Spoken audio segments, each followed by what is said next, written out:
Picture this: August 23rd, 3 p.m., with the temperature soaring above 100 degrees. The air in the kitchen filled with the mouth-watering scent of sizzling burgers in the air fryer, mingling with the rich aromas of onions, garlic, and spices. As the bacon crackled in the microwave, I reached for the guacamole in the fridge, my mind drifting in a contented haze.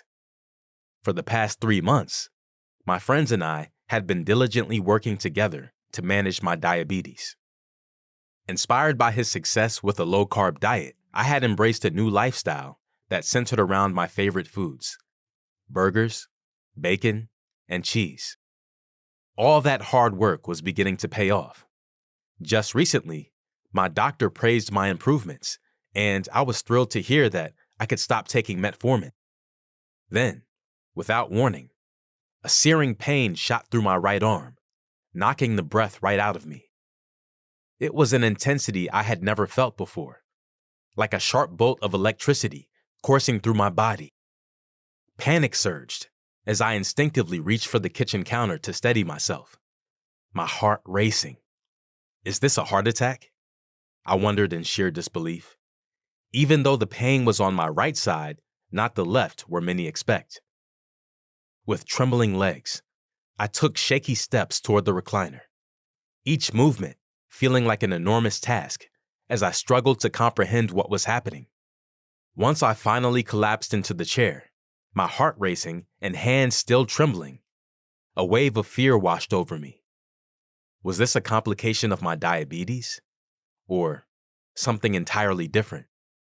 As I sat there, grappling with the pulsating pain, uncertainty loomed like a dark cloud.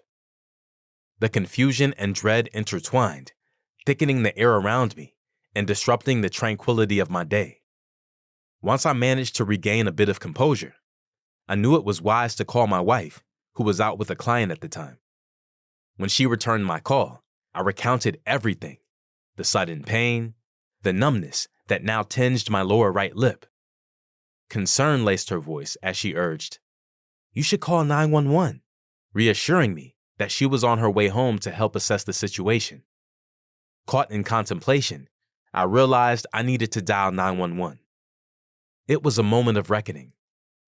Despite my typical stubbornness, as a man who likes to handle things on my own, I picked up my cell phone and called for assistance. The operator calmly asked about my condition, instructing me to stay as still and relaxed as possible while unlocking the front door and turning on the room light for the help that was en route. The wait felt agonizingly swift as I sat there, my mind racing with worry and thoughts of my health. I've always been attuned to my body, quick to seek medical attention when something seems off. Years spent enduring back pain from my work as a mechanic and instructor, constantly bending over cars, logging uncomfortable hours in hotel beds, and enduring cramped airplane seats had taught me the importance of addressing comfort early on. When the first responders arrived, with the blaring sirens of their fire truck and ambulance, a whirlwind of activity erupted around me.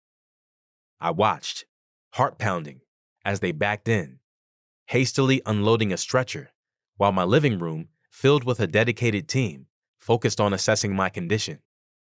One of the men began to ask me questions about my name, the date, and my address, urging me to smile, raise my arms, and engage in conversation to evaluate my speech. All while another person took my blood pressure. It hit me. This was the moment marking my first ambulance ride. The very experience I had always dreaded, yet somehow felt intruded upon my sense of invincibility. I had diligently monitored my blood pressure in the days leading up to this moment, acutely aware of it inching upward. In fact, I had an appointment scheduled later that very day to discuss this issue.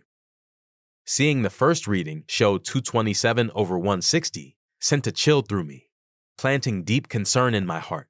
As they rechecked my blood pressure and revealed a reading of 220/180, I was thrust back to a haunting memory from 2 years earlier. It was the day of my stepfather's funeral, and while at my 83-year-old mother's house, I felt unwell,